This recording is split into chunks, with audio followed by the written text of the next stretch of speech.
भगवान समझ गए ब्रह्मा जी मद हो गया। अब ये अंदर ही बैठे ब्रह्मलोक में। भगवान ने इनके मद को दूर करने के लिए, अब ये 4 मुख वाले थे तो 8 मुख वाले ब्रह्मा को भेजा है इनके पास। अब विचार करना, आप तो कमरे में बैठे हो, अर्थात ब्रह्मा जी ब्रह्मलोक की गद्दी पर बैठे हैं, बाहर 2 द्वारपाल खड़े हैं। द्वारपाल खड़े हैं तो एक दूसरे ब्रह्मांड के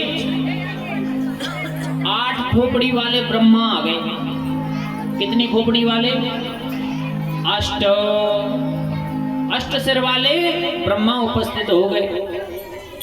अब जब 8 सिर वाले ब्रह्मा जी उपस्थित हुए तो द्वारपालों ने देखा कि हमरे ब्रह्मा के तो 4 ही खोपड़ी, ते में वे 4 वेद याद करके रखे हैं, 18 पुराण याद करके रखे हैं और 5वें वेद के रूप में महाभारत को भी याद करके रखा है। तो 4 खोपड़ी वाले ब्रह्मा ने, अब हम यहाँ क्या दिख रहे हैं? हमको ये दिख रहा है कि 8 सर वाले ब्रह्मा खड़े हैं।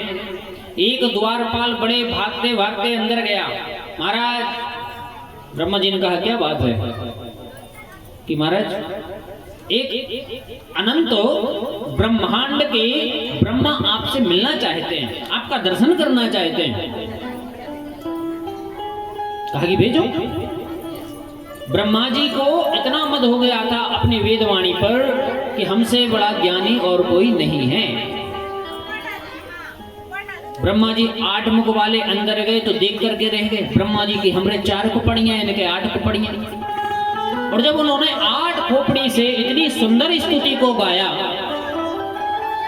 ब्रह्मा जी की पूरी बुद्धि चली गई। अब विचार करना, कोई हमसे ज्यादा पढ़ा लिखा मिल जाए तो हमको चुप होना पड़ेगा कि नहीं?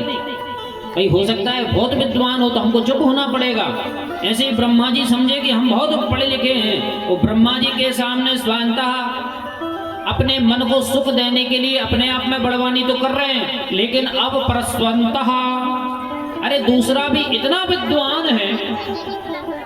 ब्रह्मा जी ने कहा कि अरे हम तो छोटे पड़ गए, तो अपने आप में ग्लानि होने लगी। अब वो जैसे ही गए तो भगवान ने दूसरे एक ब्रह्मा और भेज दिए। अब कितने मुख के कई 16 वर्णः, 16 मतलब 16। अब विचार करो आप, अबे तो 4 खोपड़ी के ब्रह्मा देखे, 8 खोपड़ी के देखे, अब 16 मुख के देखो। अब 16 मुख वाले जब ब्रह्मा जी आए तो ब्रह्मा बाहर द्वारपाल से कहा कि हम ब्रह्मा जी से मिलना चाहते हैं। फिर द्वारपाल अंदर गया, ब्रह्मा जी से कहा, हे देव, अनंत ब्रह्मांड के ब्रह्मा जी आपका दर्शन करना चाहते हैं। ब्रह्मा जी ने कहा, अभी एक तो बेइज्जत करके चले ही गए, इतनी सुंदर स्तुति बोली है, अब पता नहीं कौन आए हैं। दूसरे ब्रह्मा पहुंचे तो देखा कि 16 मुख हैं, उनको 16 सर हैं। 16 देख करके उन्होंने उनसे बड़ी स्तुति को गाया। कहने का तात्पर्य यह है, जो 8 मुख वाले ब्रह्मा आए थे उनसे भी बड़े ज्ञानी एक 16 वाले आ गए हैं। अब ब्रह्मा जी बड़े लज्जित हुए। भगवान बोले, शंकर के पास में जाकर के गए हैं, प्रभु मुझे अपनी वेद विद्या पर बहुत गर्व हो गया था, मद हो गया था, मेरा कोई मार्गदर्शन करिए।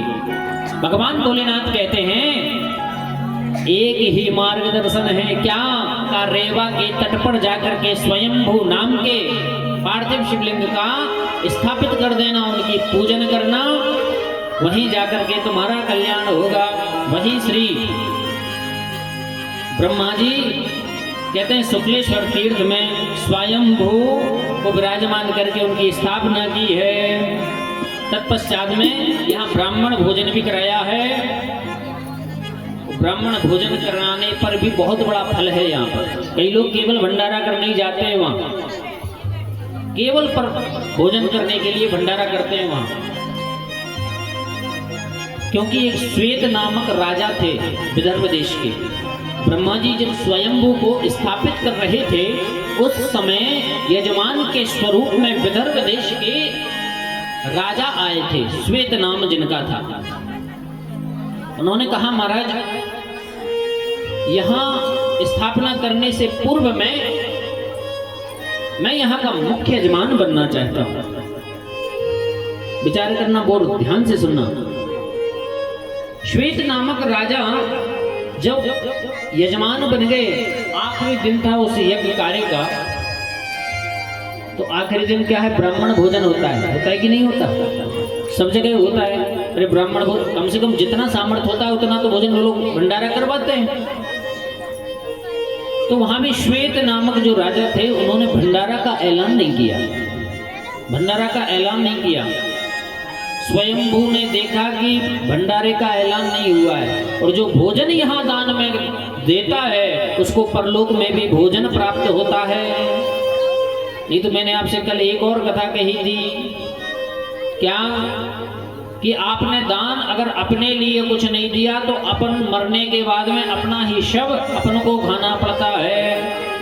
परलोक में हमको सारी सुविधाएं मिल जाएंगी लेकिन भोजन नहीं मिलेगा। इसलिए नर्मदा के पावन तीर्थों पर जाओ तो एक ब्राह्मण को भोजन जरूर कराना। ब्राह्मण को भोजन नहीं करा सकते तो एक कन्या का भोजन जरूर करवाना। कन्या तो मिल ही जाती।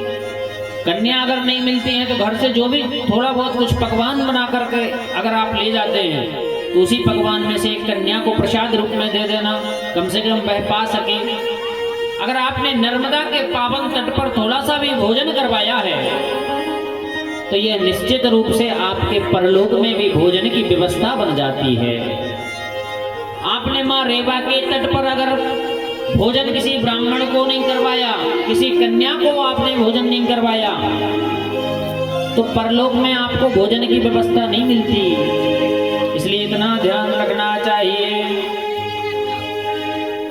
और ध्यान कैसे हो, क्यों हो रे बात तेरा नाम, कैसे बात तेरा नाम, रे बात तेरा नाम सारी दुनिया से प्यारा है, दुनिया से प्यारा है। रे बात तेरा नाम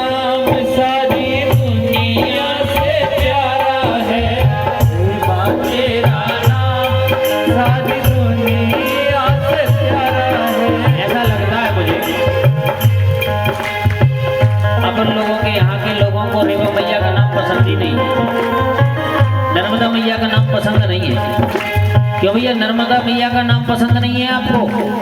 है कैसा पसंद है?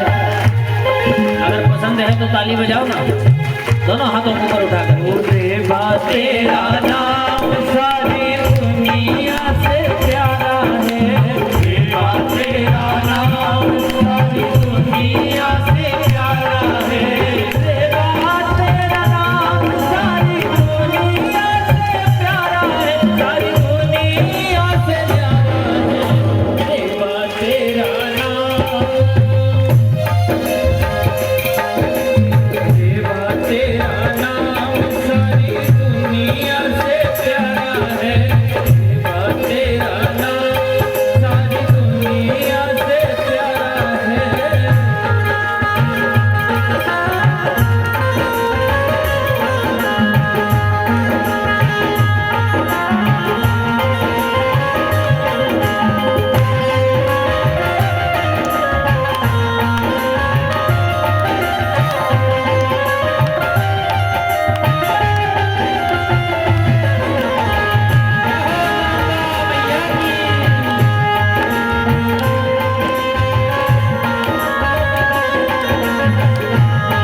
तो शुक्लेश्वर तीर्थ में साक्षात स्वयंभू आकर के विराजमान है।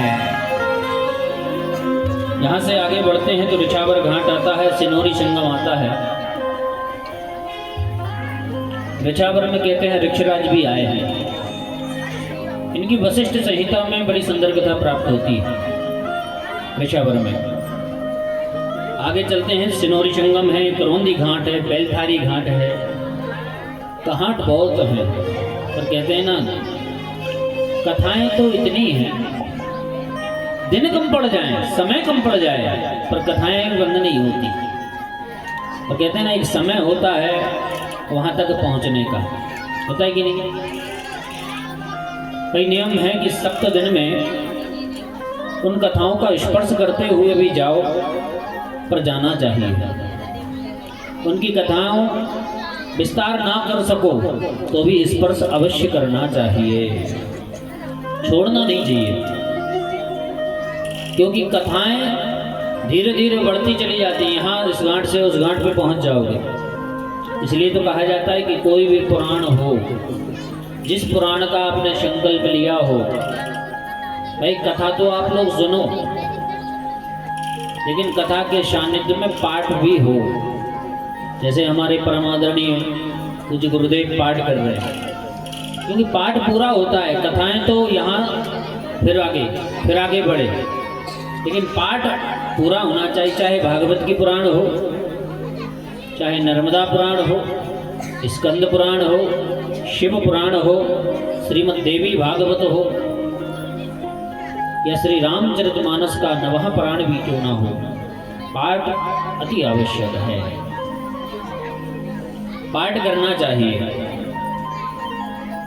तो मैं निवेदन करूं, सिनोरी संगम से 3 मील के दूरी पर करौंदी घाट है, बेलथारी घाट है। बेलथारी में बलि का स्थान भी माना जाता है। कहते हैं बेलथारी में बलि की बहन भगवान वामन को देख करके क्रोधित हुई थी, तो वो उसने यही वर प्राप्त किया था। तो बलि जी अपनी बहन को लेकर के बेलथारी में आए थे। बड़ी सुंदर कथा है इनकी। बेलथारी से आगे चले तो अंडिया घाट, तत्पश्चात वहां से अंडिया घाट से सीधे निकल जाओ तो बरमान घाट आता है। बरमान घाट भी बहुत लोग गए होंगे, गए हैं आप लोग, गए हैं नरसिंहपुर जिला में, तेंदुखेड़ा से आगे। बरमान घाट पर भी श्री ब्रह्मा जी भी वहाँ रहे हैं, और कहते हैं यहाँ की 7 धाराएं बड़ी प्रसिद्ध हैं। 7 धाराएं हैं वहाँ। 7 धाराओं का बहुत प्रसिद्ध लेख आया है। वो बरमान पर वाराह का भी अवतार माना जाता है, वाराह भगवान। पर निवेदन करें, बरमान घाट पर एक अलौकिक कथा प्राप्त होती है। जब ब्रह्मा जी यहाँ आए थे ना, तो कहते हैं ब्रह्मा जी को 1-2 बार नहीं, अनेक बार मद हुआ है, अर्थात अहंकार हुआ है, जिसका नाम है दर्प भंग। ब्रह्मा जी को दर्प भंग हुआ है यहाँ पर। दर्प भंग कैसा हुआ महाराज? जन्मेजय ने कहा वेद व्यास जी महाराज से, महाराज मैंने ये जाना है कि ब्रह्मा जी ने ऐसा कोई सा तीर्थ है जहां पर ब्रह्मा जी न पहुंचे हैं? हाँ, एक तीर्थ है। कौन सा तीर्थ है महाराज? का ब्रह्मा जी केवल एक तीर्थ में नहीं गए, पूरे नर्मदा में, सरपल घाट पर। क्यों नहीं गए? एक बार ब्रह्मा जी शंकर भगवान से नाराज हो गए थे, तो शंकर जी भगवान के पास में सरपल अर्थात सर्प, सांप ने फुसकार मार दी ब्रह्मा जी की तरफ देख करके, बहुत फुसकार मारे। ब्रह्मा जी ने कहा देखो हमको ही फुसकता है सर्प, सांप। ब्रह्मा जी ने सर्प को श्राप दे दिया।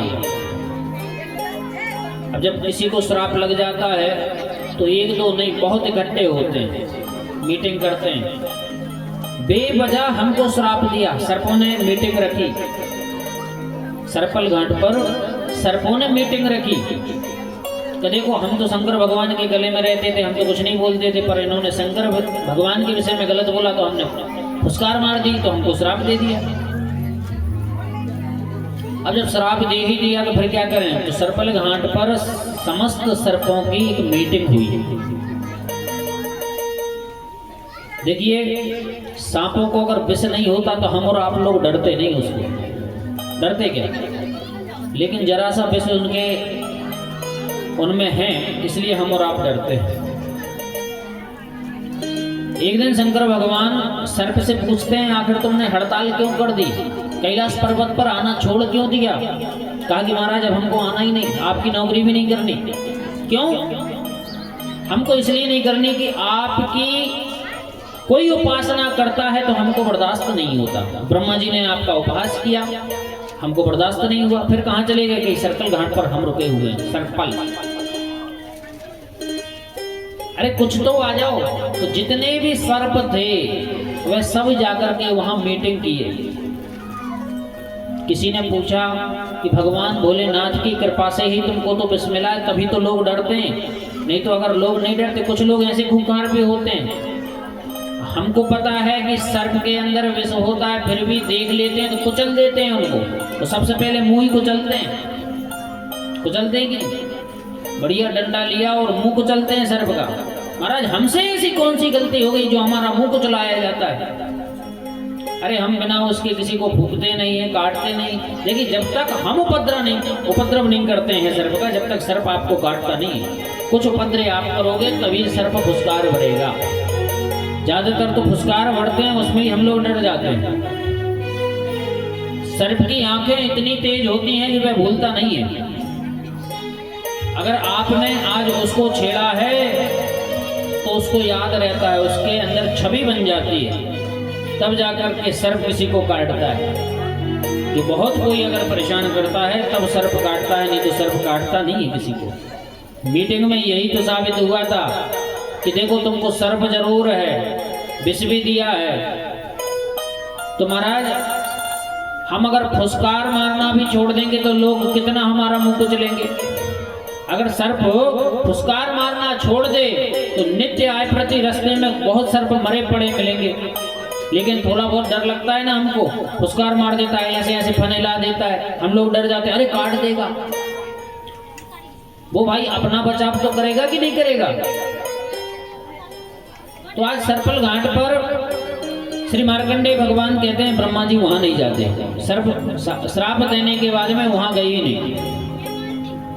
केवल एक ही घाट ऐसा है। तो मैं निवेदन कर रहा था आपसे ब्रह्मांड घाट की, अर्थात ब्रह्मांड घाट की। ब्रह्मांड तो हम लोग जानते हैं, लेकिन इसको ब्रह्मांड घाट के नाम से भी जाना जाता है। ब्रह्मांड घाट तो होता ही है, पर इनकी पत्नी के नाम से भी जाना जाता है। ब्रह्माणी घाट के नाम से भी ब्रह्मांड को जाना जाता है। तो मैं निवेदन करूं, शंकर भगवान एक दिन ब्रह्मा जी को इसी ब्रह्मांड घाट पर भेजा, कहा कि जाओ हमारे शिवलिंग की पूजन करो, सप्त धाराओं को शिवलिंग स्थापित करके पूजन करो। ब्रह्मा जी आए। ब्रह्मा जी दर्पभंग हो गए। क्या कि शायद सृष्टि में सबसे बड़ा मैं हूं, मुझसे बड़ा शंकर भी नहीं है और विष्णु भी नहीं है। ये दर्पभंग लीला कहलाती है। अब ब्रह्मा जी को दर्पभंग हुआ, कहा मैं ही सबसे बड़ा हूं। शंकर भगवान ने कहा लो, हमने तो इनको ब्रह्मांड घाट पे इसलिए भेजा था कि ये यहाँ सप्त धाराओं का विवेचन करें, पूजन करें, अर्चना करें, वंदन करें, पर इनको तो मद हो गया कि हमसे ही बड़ा कोई नहीं है। तो भगवान भोलेनाथ ने वहां पर एक शिवलिंग स्थापित कर दिया, भगवान भोलेनाथ ने। इतने में विष्णु भगवान भी आ गए। अब विष्णु भगवान आए हैं तो विचार करना, शंकर और ब्रह्मा और विष्णु तीनों हो गए। शंकर ने तो शिवलिंग का निर्माण कर दिया। जब शिवलिंग का निर्माण किए तो ब्रह्मा जी ने कहा ये शिवलिंग यहाँ क्यों रखा है? भगवान भोलेनाथ ने कहा इसका पार लगाओ। इसका अंत कहाँ है? देखिए जलेरी बीच में होती है तो कुछ नीचे का भाग होता है और शिवलिंग ऊपर होता है। तो ब्रह्मा जी ने कहा कि मैं भी पता लगा करके बता देता हूँ। तो ब्रह्मा जी नीचे वाले जो शिवलिंग होता है उसके नीचे उसका अंत ढूंढने के लिए नीचे गए। तो विष्णु भगवान से कहा कि आप शिवलिंग के ऊपर का भाग का पता लगाओ। तो भगवान भोलेनाथ ऊपर का भाग पता लगा रहे हैं और भगवान ब्रह्मा नीचे के भाग को पता लगा रहे हैं। पर कहते हैं ना बाबा भोलेनाथ की तो अलौकिक कृपा है, तभी अंत और आदि का पता चल सकता है। ना तो किसी का आदि है और ना किसी का अंत है। बहुत वर्ष व्यतीत हो गए, ब्रह्मा जी भी पता नहीं लगा पाए कि आखिर ये शिवलिंग कितना बड़ा है। भगवान विष्णु भी पता नहीं लगा पाए कि ये शिवलिंग कितना बड़ा है। वहीं जाकर के ब्रह्मांड घाट पर जब मद दूर हो गया भगवान, तो भगवान के पास पहुंचे ब्रह्मा जी के, प्रभु हमको क्षमा करो।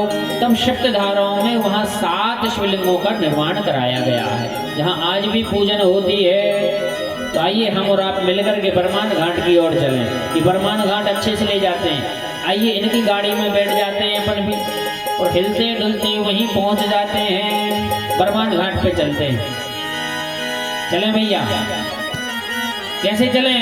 बोलो हर हर नर्मदे। मुझे लोग तो बहुत दिखाई दे रहे हैं पर हाथ कम दिखाई देते हैं। ऐसा तो नहीं कि कोई लोग अपने हाथ घर छोड़ के आ गया हो, ताले पकड़े हुए, शाम को कोई ताला ना खोलने तो 2 हाथ ताले पकड़ करके ऐसे वहीं छोड़ करके आ गए हो आप लोग। ऐसा तो नहीं है? अरे डर भी तो रहता है ना, घर छोड़ करके आते हैं, ताला डाल करके आते हैं, पैसा रखा है, जेवरात रखे हैं, तो ताले हाथ ही पकड़ करके वही हाथों ने ताले को पकड़ लिया होगा। कोई आएगा, अरे भाई हाथ दिख रहे हैं, हाथ तो यही है, उनकी कथा सुनने को वहाँ गए। ऐसा तो नहीं है किसी के साथ। अगर दोनों अपने अपने हाथ लेकर के घर से आए हो तो दोनों ऊपर उठा करके बड़े भाव से बोलिए नर्मदा मैया की, नर्मदा पुराण की। ऐसे ही बड़ा आनंद लगता है जब हाथ ऊपर उठते हैं।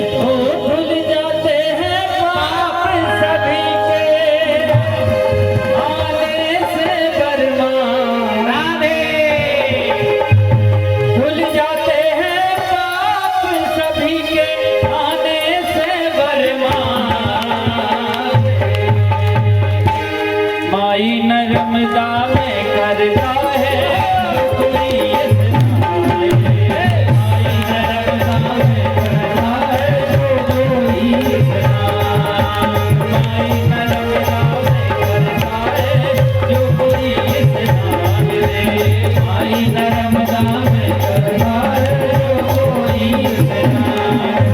धुल जाते हैं पाप सभी के, धुल जाते हैं पाप सभी के, जाते हैं कष्ट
क्यों भैया, ऐसा लग ही नहीं रहा है कि स्नान करने आए हैं। स्नान करने आए हैं तो दोनों हाथों को ऊंचा उठा लो बड़े भाव से। देखिए जो यहाँ नाचता है उनको 84 लाख योनियों में नहीं नाचना पड़ता, ये सत्य है। जो कथा पंडाल में नाचता है उनको 84 लाख योनियों में नहीं नाचना पड़ता, और जो यहाँ नहीं नाचा तो वो डीजे पे वहां नाचता है। जानते हो आप लोग कहाँ? इसलिए दोनों हाथों को ऊपर उठा करके बड़े भाव से माई नर्मदा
नर्मदा मैया की जय। तो मैंने